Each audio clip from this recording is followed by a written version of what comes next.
discuss about prokaryotes and eukaryotes. Prokaryotes unicellular organisms हैं। इनमें membrane bound structures नहीं पाए जाते हैं, मेम्ब्रेन बाउंड सेल ऑर्गेनेल्स नहीं पाए जाते हैं, जबकि यूकेरियोट्स यूनिसेलुलर या मल्टी सेलुलर ऑर्गेनिजम्स हैं। इनमें membrane bound structures, membrane bound organelles इनके सेल में पाए जाते हैं। दुनिया में जितने भी ऑर्गेनिजम्स हैं, चाहे वे माइक्रो ऑर्गेनिज्म हो या मैक्रो ऑर्गेनिजम्स हों, उन्हें दो कैटेगरीज में क्लासिफाई किया जाता है, प्रोकैरियोट्स एंड यूकैरियोट्स में। प्रोकैरियोट्स में मोनिरा किंगडम में जितने भी मेंबर्स हैं, देखिए आपने 5 किंगडम क्लासिफिकेशन के बारे में सुना होगा। तो जितने भी दुनिया में ऑर्गेनिजम्स हैं, चाहे वो माइक्रो ऑर्गेनिज्म हो या मैक्रो ऑर्गेनिजम्स हो, इनको 5 किंगडम्स में क्लासिफाई किया गया है। पहला जो किंगडम है वो है मोनिरा, दूसरा है प्रोटिस्टा, तीसरा है फंजाई, चौथा है प्लांटी एंड पांचवा है एनिमेलिया। तो जो किंगडम मोनिरा के मेंबर्स हैं, they all are prokaryotes, while जो किंगडम प्रोटिस्टा के मेंबर्स हैं और प्रोटिस्टा के साथ साथ fungi, plantae, animalia, they all are eukaryotes. Eukaryotes unicellular या मल्टी सेलुलर दोनों हो सकते हैं, जबकि प्रोकैरियोट्स केवल यूनिसेलुलर होते हैं। इनके सेल्स में कुछ बेसिक डिफरेंसेस हैं, जिनके आधार पे ही प्रोकैरियोट्स एंड यूकैरियोट्स को डिस्टिंग्विश किया जाता है। इन बेसिक डिफरेंसेस को चलिए स्लाइड के ज़रिए समझते हैं। कुछ चार्ट्स मैं आपको दिखाती हूँ उसके ज़रिए, और कुछ डायग्राम्स दिखाती हूँ, उसके ज़रिए आपको समझ में आएगा। Difference between prokaryotic and eukaryotic cell.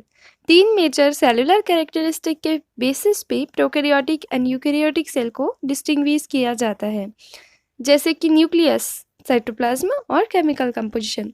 Nucleus में न्यूक्लियर मेम्ब्रेन प्रोकैरियोट्स में एब्सेंट होता है, न्यूक्लियोलस भी नहीं पाया जाता, और डीऑक्सीराइबोन्यूक्लियोप्रोटीन डीएनए प्रेजेंट जरूर होता है, पर जो उसके प्रोटीन्स हैं जो डीएनए को बाइंड करके रखते हैं वे प्रेजेंट नहीं होते हैं, एब्सेंट होते हैं। जो प्रोकैरियोटिक सेल है उनमें सिंगल सर्कुलर क्रोमोसोम पाया जाता है और साथ ही एक प्लाज्मिड भी पाया जाता है। माइटोटिक डिवीजन एब्सेंट होता है, और यूकैरियोट्स में जबकि न्यूक्लियर मेम्ब्रेन प्रेजेंट होता है जो कि डबल मेम्ब्रेन होता है, और न्यूक्लियोलस भी प्रेजेंट होता है, डीऑक्सीराइबोन्यूक्लियोप्रोटीन प्रेजेंट होता है, histone, and chromosomes more than 1 होते हैं, एक से ज़्यादा होते हैं और लीनियर होते हैं। माइटोटिक डिवीजन प्रेजेंट होता है। साइटोप्लाज्म की बात करें तो प्रोकैरियोटिक सेल में साइटोप्लाज्मिक स्ट्रीमिंग नहीं होती। देखिए, जो प्रोटोप्लाज्म है सेल के अंदर फ्लो करता है, इस सेल के अंदर फ्लो को ही, प्रोटोप्लाज्म के फ्लो को साइटोप्लाज्मिक स्ट्रीमिंग कहते हैं, या यह मूवमेंट करता है, एक जगह रुका हुआ नहीं रहता। तो प्रोकैरियोट्स के केस में ये साइटोप्लाज्मिक स्ट्रीमिंग एब्सेंट होती है, जबकि यूकैरियोट्स में ये प्रेजेंट होती है। पिनोसाइटोसिस प्रोकैरियोटिक सेल में होता है, और माइटोकॉन्ड्रिया प्रोकैरियोटिक सेल में पिनोसाइटोसिस नहीं होता है। माइटोकॉन्ड्रिया एब्सेंट होते हैं, लाइसोसोम भी एब्सेंट होते हैं, गाल्गी apparatus भी एब्सेंट होते हैं, एंडोप्लाज्मिक रेटिकुलम एब्सेंट होते हैं, जबकि यूकैरियोटिक सेल में ये सारे ऑर्गेनेल्स मेम्ब्रेन बाउंड ऑर्गेनेल्स हैं, सबके सब पाए जाते हैं। केमिकल कंपोजिशन में स्टेरॉल्स एब्सेंट होते हैं प्रोकैरियोटिक सेल में, जबकि प्रेजेंट होते हैं यूकैरियोटिक सेल में। म्यूरामिक एसिड, ये बहुत मेजर डिस्टिंग्विशिंग फीचर हो गया कि म्यूरामिक एसिड प्रोकैरियोट्स में तो पाया जाता है, पर ये यूकैरियोट में नहीं पाया जाता है, इस बात को आप ध्यान रखिएगा। ये आप स्ट्रक्चर देख रहे हैं प्रोकैरियोटिक सेल का, ये एक बैक्टीरिया का स्ट्रक्चर है। यह है यूकैरियोटिक सेल का, ये एनिमल सेल है। प्रोकैरियोटिक सेल का आप कलरफुल डायग्राम भी देख सकते हैं।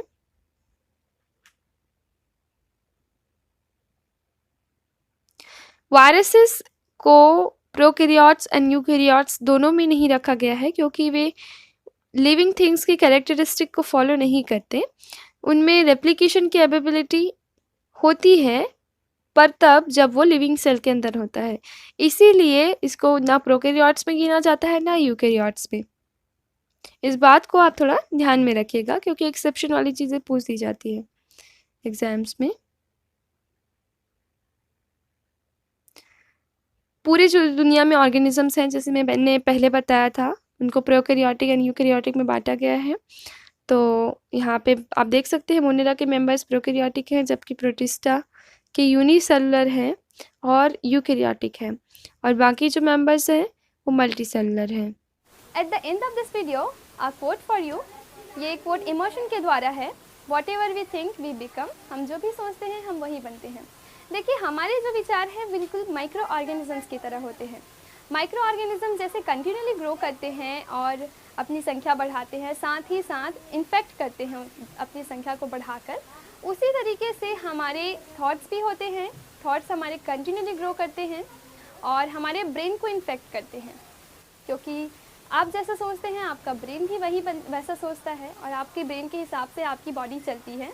तो अच्छा सोचिए, अच्छे बनिए, हमेशा अपने दिमाग में पॉजिटिव थॉट्स रखें, नेगेटिव थॉट्स को दिमाग से निकालने की कोशिश कीजिए। Thank you so much. Like share and subscribe to UG pharma guide.